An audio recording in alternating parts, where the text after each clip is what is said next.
Olá, seja muito bem-vindo. Esta é a aula número 6, em que eu vou falar sobre características da UML.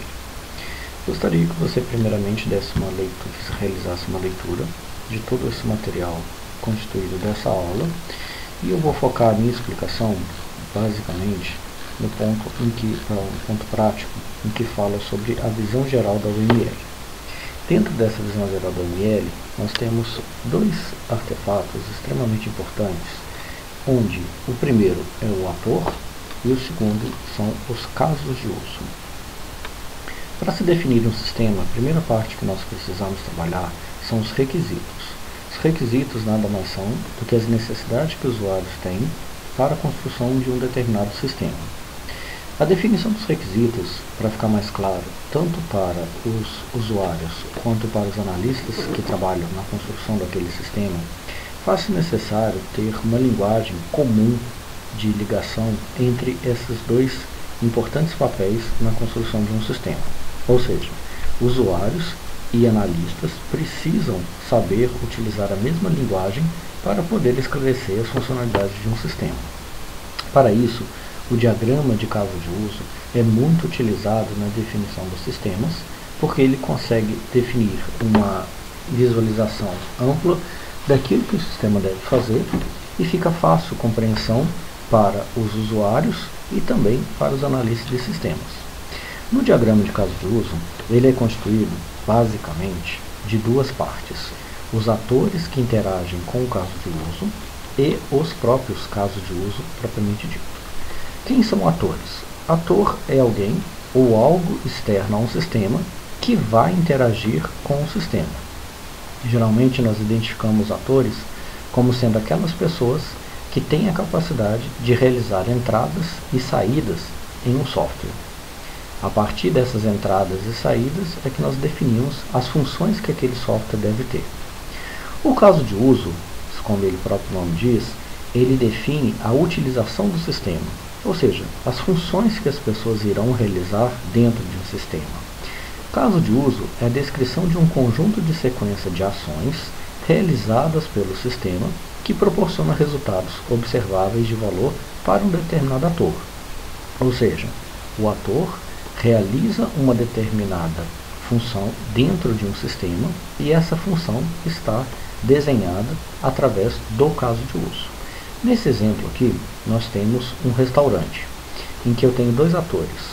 Um ator é um crítico de alimentação, de alimentos, e nós temos o cozinheiro. O crítico de alimentos, ele pode comer, a comida que existe no restaurante, ele pode pagar por aquela comida do restaurante, ele pode beber vinho durante aquela refeição. E o chefe da cozinha, o cozinheiro, ele prepara a comida, ele realiza o cozimento daquele alimento que vai ser fornecido para aquele ator. Perceba que de uma forma simplista, nós conseguimos compreender dois atores: o crítico de alimentação e o chefe que cozinha o alimento.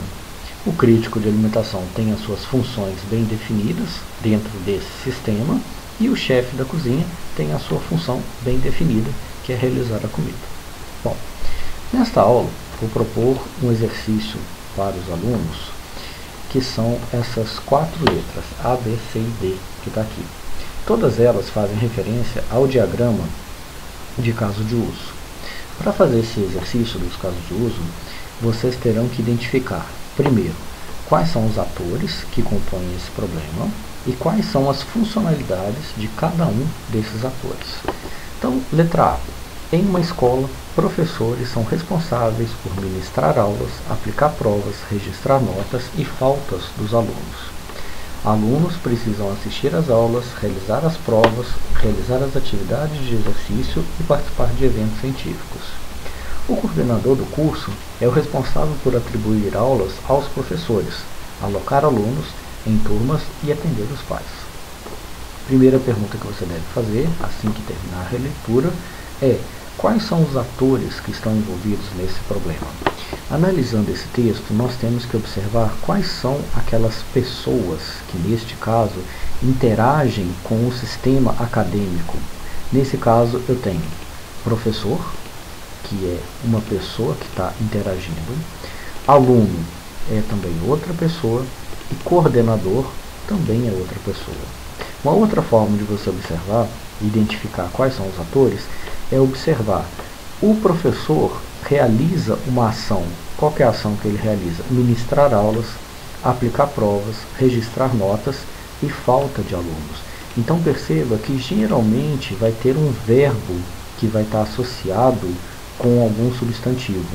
Então eu tenho o professor que ministra a aula, o professor que aplica a prova, o professor que registra a nota, o professor que registra as faltas dos alunos.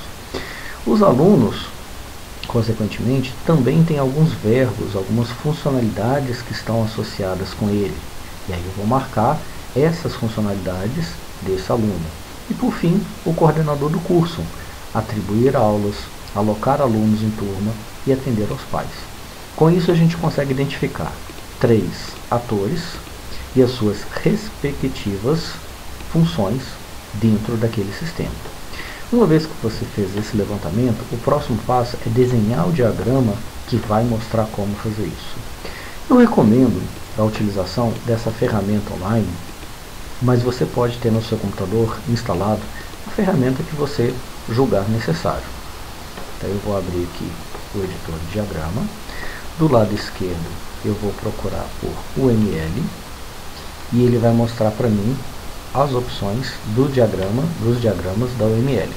Eu tenho aqui a opção do ator e eu tenho a opção do caso de uso. Voltando aqui no nosso caso, nós temos a presença de 3 atores, professor, aluno e coordenador.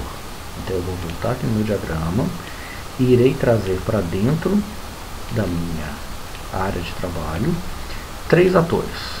O primeiro, vou dar um clique duplo, irei chamar de professor. O segundo, eu vou chamar de aluno. E o terceiro,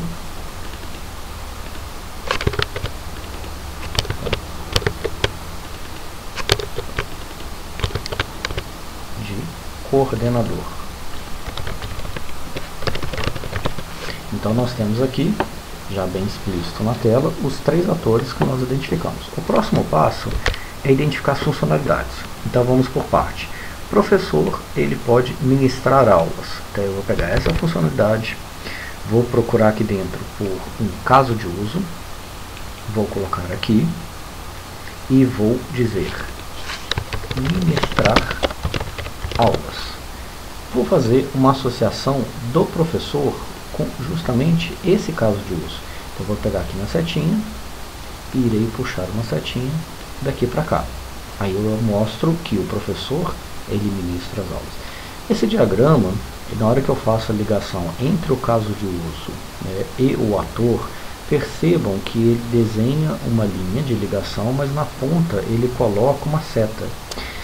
Na UML essa seta não existe, mas nesse diagrama eu não consegui encontrar uma forma de como remover essa seta daqui e deixar apenas uma linha. Se algum aluno descobrir, por favor, depois me avisa, mas não existe essa seta. A gente vai trabalhar do jeito que está aqui, mas vocês, por favor, quando forem prestar um concurso, realizar uma prova, uma entrevista, saibam que esta setinha não existe, é apenas uma ligação entre o professor e o caso de uso. Dando continuidade, aplicar provas. Então eu vou pegar outro caso de uso, vou arrastar para cá e vou dar o nome dele, aplicar provas. Faço a mesma coisa, uma ligação dele com o caso de uso, aplicar provas. Depois, registrar notas. Vou puxar mais um caso de uso, chamado registrar notas. Faço a ligação do professor também com esse caso de uso. E vou pegar o último, que é registrar faltas. Vou puxar mais um caso de uso aqui e vou fazer um registrar faltas. Feito isso, vou dar um F11 para colocar em tela cheia Feito isso, eu tenho o meu ator chamado professor, que está aqui, e eu tenho os casos de uso que são responsáveis por este professor. Então, um professor, ele pode ministrar aulas, aplicar prova, registrar nota e registrar faltas.